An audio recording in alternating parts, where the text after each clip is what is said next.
Gud er en mægtig Gud, som vi lige hørte det. Ingenting kan sammenlignes med ham. Intet kan sammenlignes med ham.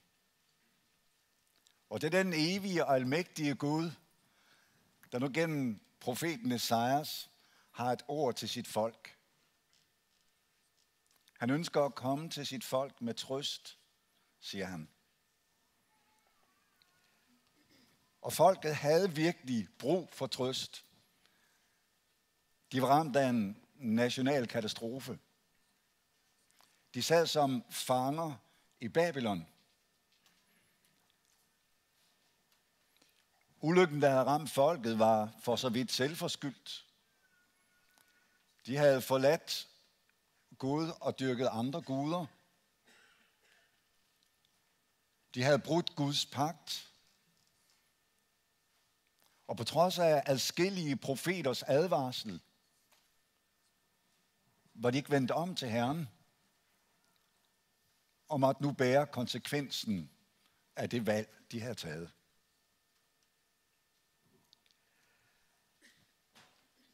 Guds dom var uovervindelig, og folket blev ført bort til Babylon. Så den små 2.000 kilometers tur fra Israel over til Babylon. I salme 137, der fortæller salmisten noget om det, der fyldte folket her. Der står, ved Babylons floder sad vi og græd, når vi tænkte på Sion. De var fyldt af en følelse af forladthed. Oplevede, at de var forladt af Gud, syntes de. Sådan følte de det i hvert fald. Men når det handler om vores forhold til Gud, så skal vi ikke lade det komme an på vores følelser. Så skal vi høre, hvad Gud siger. Og Gud har noget at sige til sit folk her, mens de sidder i Babylon. Lad os først lige se på en tidslinje her, og få lidt overblik over, hvad det situationen er. Kong David lever omkring år 1000 før Kristus. Efter Salomos død, så bliver landet delt i to. Et nordrige og et sydrige. Nordriget bliver indtaget af assyrerne omkring år 722 før Kristus, men sydriget fortsætter et stykke tid. Profeten Esajas, han lever og profeterer, mens Nordriget stadigvæk er, og på det tidspunkt, hvor Nordriget går under. Og han fortsætter med at virke et stykke tid efter. Men så kommer det. Fangenskabet til Babylon, det kommer først 100 år senere. Så det ord, profeten Esajas nu får til Babylon-fangenskabet, og som vi har fra kapitel 40 i Esajas bog, og resten af bogen, det er altså et ord, et profetord, Esajas får at give til folket, inden de overhovedet er kommet til Babylon. Det skal vi lige have med og have i baghovedet, når vi nu læser nogle af de tekster her. Læser de første par vers af kapitel 40. Trøst mit folk, trøst det, siger jeres Gud. Tal til Jerusalems hjerte. Råb til hende, at hendes hoveri er til ende, at hendes skyld er betalt. For Herrens hånd har hun fået dobbelt straf for alle sine synder. Trøst mit folk, siger Gud. Og læg mærke til, at Gud omtaler Israel som sit folk stadigvæk. De er i Babylon på grund af Guds straffedom. De er ført ud af landet. Men alligevel omtaler Gud folket som mit folk. Bortførelsen til Babylon var altså ikke et led i Guds forkastelse af folket som sit ejendomsfolk. Det var et led i en opdragelse af hans folk. Nu betyder det ikke, at vi taler om Guds folk, Israel, i den forstand her, at alle de jøder, der tilhører Israels folk, heller ikke på den tid, automatisk havde et ret forhold til Gud og var frelste, eller omskåret på hjertet, som Gamle Testamentet taler om. Det at være omskåret i kødet er ikke det samme som at være omskåret i hjertet. Men her taler han altså til det fysiske folk Israel, og omtaler det stadigvæk som mit folk. Og så siger Herren gennem profeten, trøst mit folk. Vi kan ikke lige se det ud af den danske oversættelse her. Men den her bydemåde, trøst, den er givet i flertal. Den er ikke alene givet til profeten Esajas. Den er givet til flere end ham. Måske til hans profetkollega Mika, som virkede på samme tid. Eller måske til den rest af troende i Israel, der holdt fast ved Herren. Så de skulle trøste resten af folket i den situation, de var i.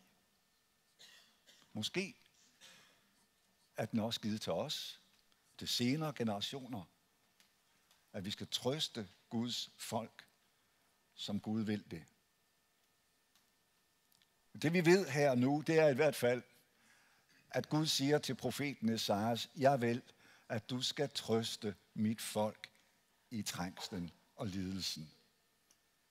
Der sidder et knuget og presset folk i Babylon. Du skal bringe et budskab til dem om håb. Du skal trøste dem ved at give dem et ord fra mig, som kan give deres hjerte ro, og som kan gentænde håbet om fremtid for dem. Det her ord trøst, et spændende ord egentlig, fordi det ligger i det at få til at trække vejret. Altså forestil dig et menneske, som er dybt fortvivlet. Har du nogensinde siddet over for et menneske, der er dybt fortvivlet, så man næsten ikke kan få luft, ikke også? Og så får du et budskab, som du kan gå til med det, sige til det menneske, som kan befri fra fortvivlelsen og få vedkommende til at ånde lettet op. Det er det ord, der er brugt her. Få til at trække vejret, ånde lettet op. Du skal gå med et budskab, Esajas, som kan trøste mit folk. Det er altså et ord, et godt budskab, han får, som skal trøste Guds folk. Allerede profeten Jeremias havde egentlig forberedt det her, da folket sagde, at de fik han virkede efter Esajas, men han sendte et brev til dem, mens de var i Babylon, hvor han skriver blandt andet sådan her: jeg ved, hvilke planer jeg har lagt for jer, siger Herren. Planer om lykke, ikke om ulykke, om at give jer en fremtid og et håb. Sådan er Israels Gud. Sådan er vores Gud. Han kommer til sit folk, sit knugede folk, med trøst. Det er hans løfte. Og skruer vi et øjeblik tiden nogle århundreder frem, så skete det jo igen, at Israels folk, som folk, størstedelens vedkommende, måtte ud af landet.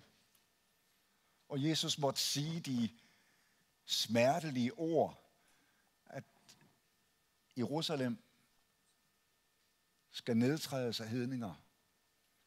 De skal falde for sværdet og føres bort,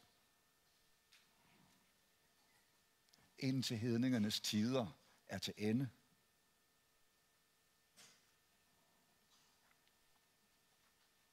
Lukas fik knap nok skrevet de ord, inden den hurtigt voksende hedningekristne kirke stod klar med sin dom. Gud har forkastet sit folk nu. Hvad svarer Gud? Endnu en gang siger han det nu gennem apostlen Paulus. Aldeles ikke. Og vi kunne gentage Jeremias' ord. Gud tænker fremtids- og frelsesplaner med sit folk. Trøst mit folk, tal til Jerusalems hjerte. Eller måske rettere, tal kærligt til Jerusalem. Gud vil, at Esajas skal tale kærlige ord til Israel. Man kan kun tale kærlige ord til en, man holder af, ikke sandt? Og Esajas elskede sit folk. Det viser ikke alene, at han gik ind i Guds kald og holdt ud i det kald i 40 år.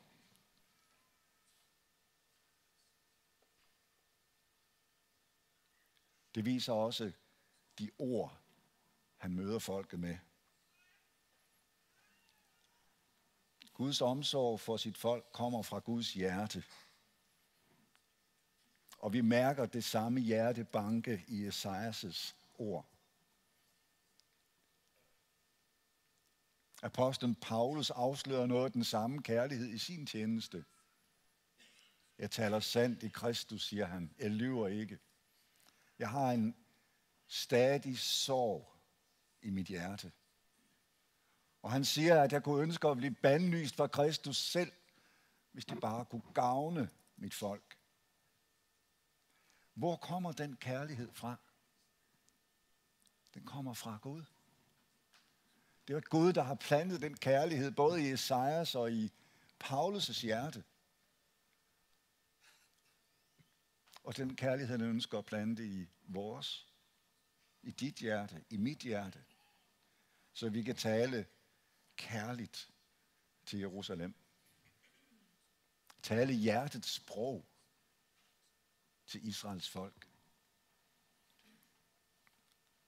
Gud kalder sin menighed også i dag til at trøste Israel og til at tale kærligt til Jerusalem.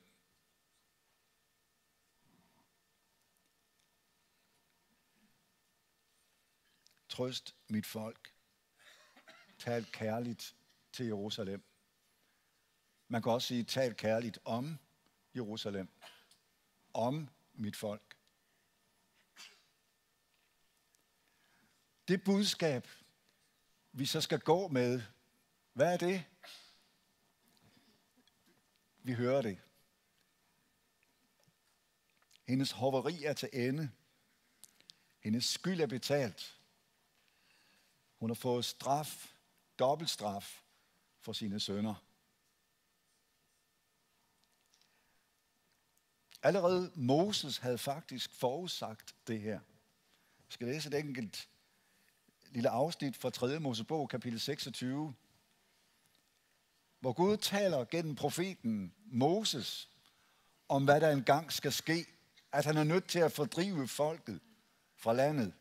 Og så siger han, vers 41 i 3. Mosebog, kapitel 26, og der skal deres uomskårne hjerte ydmyge sig, at de skal betale af på deres skyld.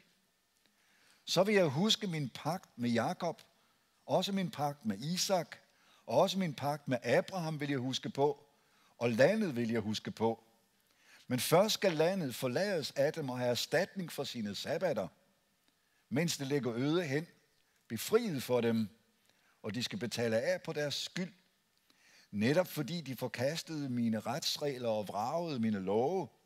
Men selv da, når de er i deres fjenders land, vil jeg ikke forkaste dem og ikke vrage dem, og ikke gøre det af med dem, så jeg bryder min pagt med dem.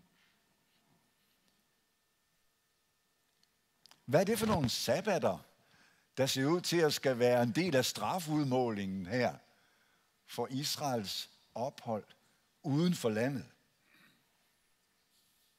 Vi husker, at Israels folk havde fået besked på, at hver 7. år skulle landet ligge i dvale, så at sige. Der Der skulle ikke sås, der skulle ikke høstes, landet skulle have hvile. Det havde folket ikke gjort nu i adskillige år. Og nogen vil sige, at de ikke har gjort det i 490 år faktisk. Og der er de 70 år i Babylon, 7 ind i 490 er 70. Landet skulle have ro nu i 70 år. Og så skulle folk få lov at komme hjem til landet igen. For folket havde pådraget sig en gæld over for Gud. Og når et menneske eller et folk pådrager sig en gæld over for Gud, så skal den betales. Men den dybeste gæld, det handlede ikke om sabbater eller overholdelse af de her ydre bud. Der var en anden gæld, folket havde pådraget sig, og som et hvert menneske pådrager sig over for Gud på grund af synd. Også den skal betales. Og det kan intet menneske gøre. Ikke den frommeste jøde, ikke den frommeste hedning.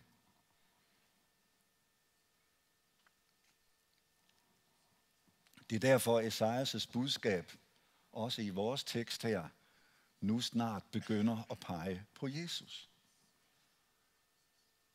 Fordi han er soning for alle menneskers synder. Det er ham, vi har brug for til at betale den gæld, Israels folk og vi har over for Gud.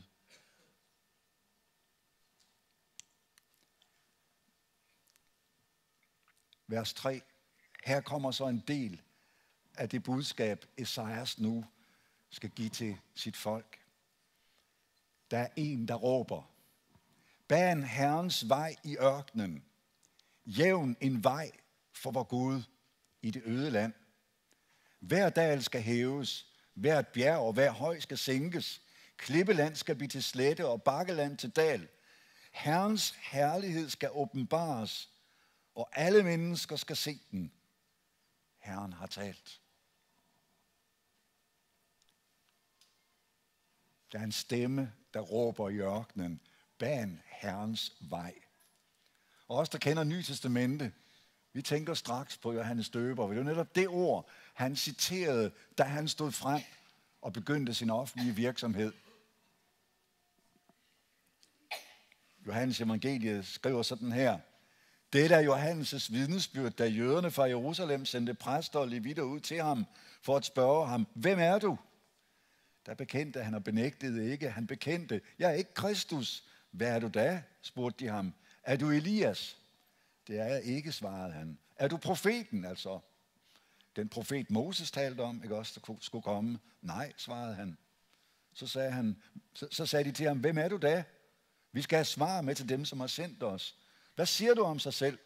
Han svarede: jeg er en, der råber i ørkenen, jævn Herrens vej, som profeten Esajas har sagt.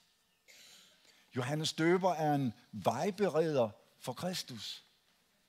Det var hans kald. Han skulle berede vejen for kongen. Og det billede, der bruges her, det er jo den omstændighed på den tid, når kongen skulle komme, så beredte man en vej. Man byggede en ny vej, eller man udbedrede den gamle vej, for at kongen kunne drage frem med værdighed. Ligesom når vi modtager dronningen i vores byer og giver det et facelift. Så det her er mere et facelift, ikke også? Det her, det handler om, at bjerge skal sænkes, og dale skal hæves. Det er ikke nogen jordisk konge, han taler om og bereder vej for. Det er kongernes konge, Messias, Jesus. Bered vej for Herren. Det var Johannes Døbers opgave. Det var det, han var kommet for at gøre.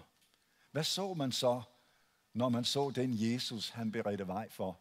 Så man hans herlighed i de ydre? Nej. Johannes siger det sådan: vi så hans herlighed fuld af nåde og sandhed. Det var det, de så, da han kom som menneske. De så hans nåde, når han mødte mennesker og sagde: dine synder er dig forladt. De så hans nåde, når han helbredte de syge. De så hans nåde, når han gav sit liv for dem. De så hans nåde og hans herlighed, da han opstod af graven. Johannes Døber pegede og sagde, se Guds lam, som bærer verdens synd.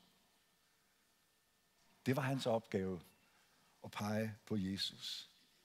At være vejbereder. Bered vejen for Herren. Sådan ønsker Gud også, at vejen skal beredes ind til et menneskeliv i dag. Du har måske oplevet at se Guds herlighed. Da du kom til tro, ikke også? Der så du et glimt af Guds herlighed. Da du sad sammen med venner i bedekredsen eller bibelkredsen eller lyttede til Guds ord, så du måske lidt af Guds herlighed. Har du ikke set det, så ønsker Gud at berede vej ind til dit hjerte, så du ser Guds herlighed. Alt skal ryddes væk. Alt det, der hindrer, at Gud kan få lov til at komme ind og vise dig Jesu herlighed, det ønsker han skal ryddes af vejen. Og det er også vores kald, ikke også? Over for hinanden og over for Israels folk. Og rydde ting af vejen, der hindrer mennesker i at se og møde Jesus, hans nåde og hans sandhed. Der er ting, der skal ryddes af vejen. Også mellem kirken og de jødiske folk. Vi har hørt om det her på stævnet. Det er ikke så længe siden igen, jeg stod og snakkede med en dansk jøde et sted i landet. Jeg kom til at snakke om tro. Og for ham var det med troen på Gud et overstået kapitel. Og han henviste til historien. Denne gang var det historien om Holocaust. Det var ligesom det, der havde lukket vejen for ham. Andre gange, når man taler, så er det andre ting. Indimellem, og ikke så ofte, og ikke så sjældent, der har det spørgsmålet om jødernes forhold, med spørgsmål om jødernes forhold til kirken at gøre. Eller rettere, kirkens forhold til jøderne. Det er vores opgave at være vejberedere for Kristus. Med mund og med hånden. I ord og i handling. Gud ønsker, at vi skal se Jesu herlighed. Og så siger han, at en dag skal alle mennesker se Jesu herlighed. Han ønsker, at alle skal se det. Evangeliet skal forkyndes som et vidnesbyrd for alle folkeslag. Men en dag, når han kommer, skal vi alle sammen se det. Når han kommer i kraft og ydre herlighed. Der skal hver knæ bøje sig og bekende til Gud Faders ære, at Jesus Kristus er Herren. At Jesus skal åbenbare sin herlighed. Det er hans løfte. I det her profetord af Esajas, der ligger der altså en opfyldelse til forskellige tidspunkter. Lige prøver at kigge på illustrationen her. Så er det forunderligt ved Guds ord.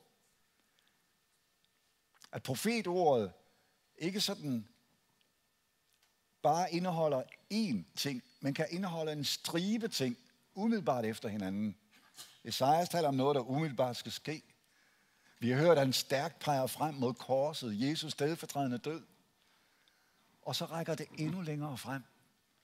Johannes Døberen, der kommer.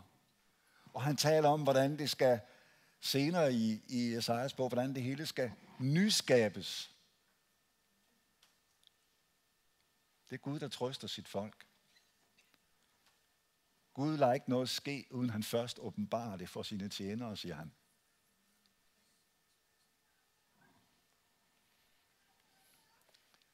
På baggrund af det her, så stiller vi spørgsmålet, hvad er et menneske i den sammenhæng? Der var en, der sagde, råb, og jeg svarede, hvad skal jeg råbe? Alle mennesker er som græs, al dets herlighed som markens blomster. Græsset tørrer ind, blomsterne visner, når Herrens ånde blæser over dem. Ja, folket er græs. Græsset tørrer ind, blomsterne visner, men hvor Guds ord bliver til evig tid.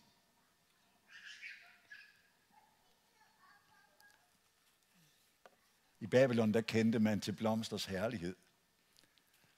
Kongen Nebukadneser havde ladet bygget de hængende haver, siges der, til sin kone. Et af verdens 7 underværker på den tid. Jo, de kendte blomsters skønhed. Det gør vi jo også. Der findes de smukkeste blomster. Men uanset hvor flotte de er, så skal de alle sammen visne en dag. Og det skal vi andre som end også.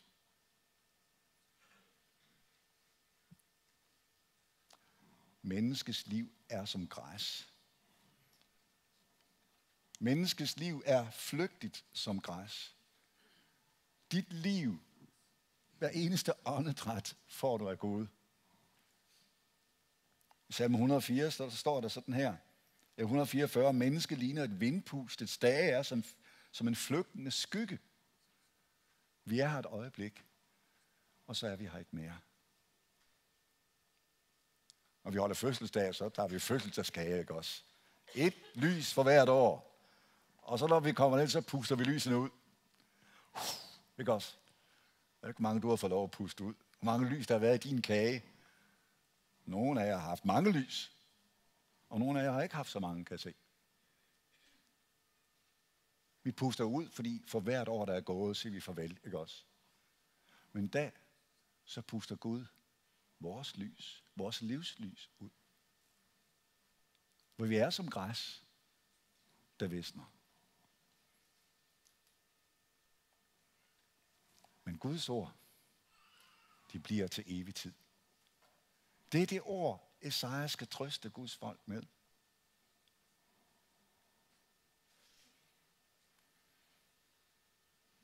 Vers 9. Stig op på et højt bjerg, Sions budbringer.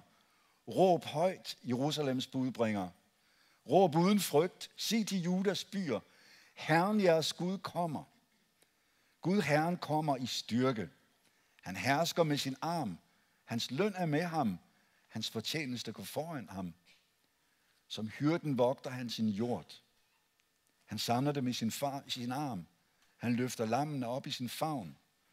Han leder moderfårene.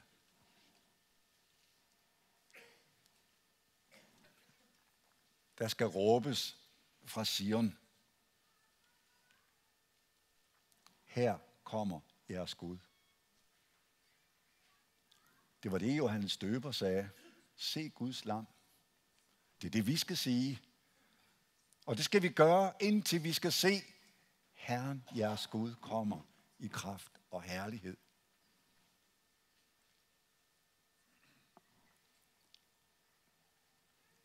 At Herren kommer med kraft og herlighed, det betyder, at han kommer til frelse for sit folk og til dom for verden.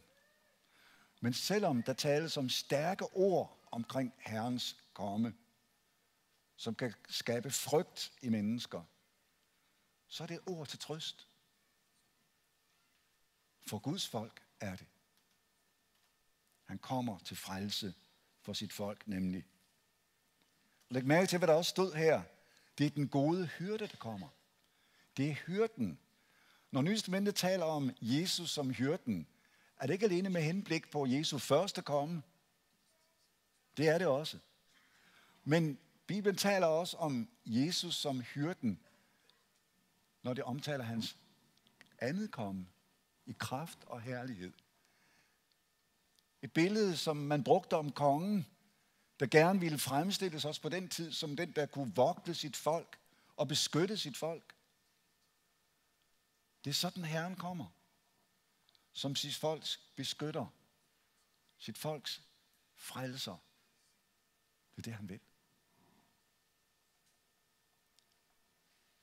Det er i sandhed et fantastisk budskab. Herren kommer. Jeg tænker på, for nogle tid siden, der sagde vores lille barnebarn, snakkede med bedstemor om Jesus, og fortalte sig bedstemor, jamen, Jesus er i himlen nu. Men han kommer igen og henter os. Og så får hun til, måske kommer vi med samtidig. Ja.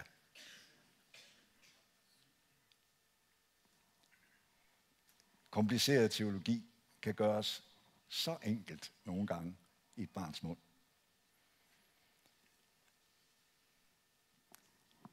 Der er fremtid for Guds folk. Fordi Gud er den, han er. Der er ingen som ham, sådan som vi hørte det læst til indledningen her. Og det er faktisk de næste vers i Esajas bog, vi hørte. Der er ingen som Gud. Han har udmålt vandet i sin hånd. Den her globus, vi havde her, der var fyldt af luft, den kollapsede simpelthen. Ikke også? Guds hånd, den kollapser ikke på den måde her. Han holder sin hånd under. Ikke også? Da Gud, og bruger Esajas et billede sådan fra menneskelivet, da Gud skulle udmåle vandet på jorden, og tog han sin hånd, sådan Stillehavet, Atlanterhavet, sådan, det er vandet. Prøv at gøre sådan med din hånd. Prøv at se din hånd her. Hvor meget kan der være i den? Der er ikke engang være Kattegat, vel? Sådan her. Hvor langt kan du nå? Det står om en appelsin, nej, en mandarin måske. Ikke? Gud udmåler universet med sin finger. Det er fantastisk. Nu bruger han de her forskellige billeder til at beskrive forskellen mellem mennesket, der er som græs, og så Herren, universet skaber. Sådan er Gud. Der er forskel på ham og os. Han vejer bjergene. Der har vi Mount Everest, ikke også? Så mange kilo og så videre. Det er Guds måde at håndtere universet på. Billedligt talt, ikke også? Men sådan er det. Han håndterer universet med lethed. Og så, hvem af os skulle så give ham gode råd? Jeg kan lige prøve. Nu vil jeg være sent på formiddagen, lige og sove godt i nat. Hvis I svarer med ingen, så stiller jeg nogle spørgsmål. Hvem blev Guds rådgiver? Hvem kan undervise Gud om, hvad der er ret og forkert? Ingen. Ingen kan. Det tilkommer ikke også at give Gud råd. For Gud er Gud, og vi er som græs, der visner, når Gud blæser livslyset ud. Alle nationer er som dråber for ham i en spand. De store nationer med Kina og Europa og USA til med. Ikke også? Som dråber i Guds spand. Blop.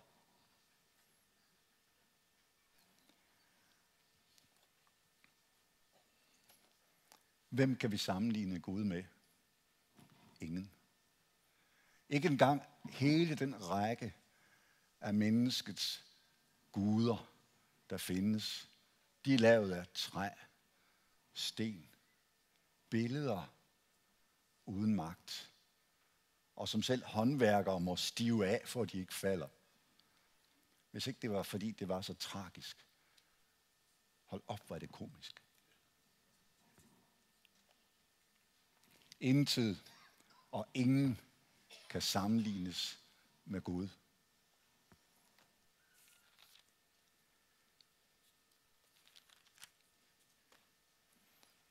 Vers 27. Jakob, hvorfor siger du, Israel? Hvorfor erklærer du, min vej er skjult for Herren? Gud ænser ikke min ret. Ved du det ikke? Har du ikke hørt det? Herren er en evig Gud, skaberen af den hvide jord. Han bliver ikke træt og udmattet. Hans indsigt kan ingen udforske. Han giver den udmattede kraft. Den kraftesløse giver han ny styrke. Drenge bliver trætte og udmattede. Unge mænd snubler og falder. Men de, der håber på Herren, får nye kræfter. De får nye vinger. Vinger som ørne. De løber uden at blive trætte. De vandrer uden at udmattes.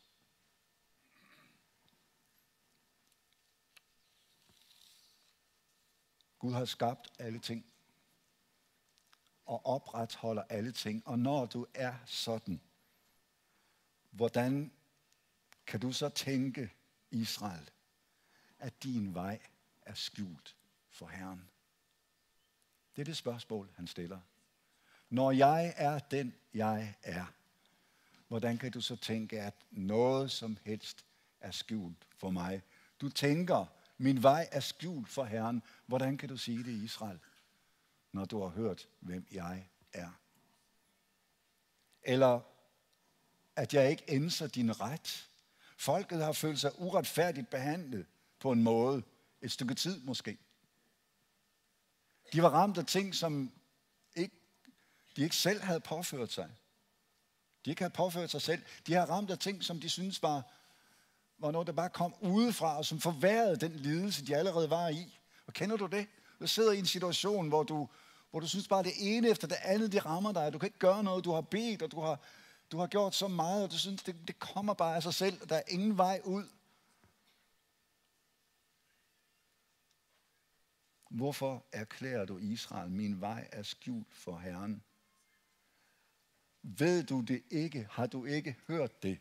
Herren er en evig Gud. Gud er en evig og almægtig Herre. Han har magt til at gribe ind, når og hvor han vil. Og det, jeg har at sige til dig nu, jeg har i sinde at gøre det. Det er ordet fra Herren til Israels folk her. Gud bliver ikke træt som et menneske, som os. Og selv dem, der løb flest omgange heroppe og så utrættelige ud, ikke også? De unge mænd, de bliver trætte. Men Herren bliver ikke træt, fordi han er Gud. Han giver sit folk styrke. Den, der håber på ham, giver han ny kraft. At håbe på Gud, det er at sætte sin lid til Gud. Det er at stole på Gud. Det er at vente på ham. Vente på hans indgriben. Hvor svært kan det være? Ja, det kan være meget svært. Ikke også? Det oplevede Israels folk. Og det oplever du sikkert også i dit liv. Det kan være meget svært at vente på Gud. Og håbe på ham. Vi kan se, at i hvert fald dele af Israels folk fik tændt et håb gennem det her budskab fra Esajas. For da Zerubabel senere stod frem som folkets leder og blev kaldet til at føre folket ud af Babylon, så var der mange, der fulgte med ham. Der var mange, hvis ånd Herren vagte, står der. Og dem, der bækker sig vej, de oplevede, de erfarede det, at den, der håber på Herren, giver han ny styrke. Måske sidder du her i dit Babylon, fortvivlet, knuget.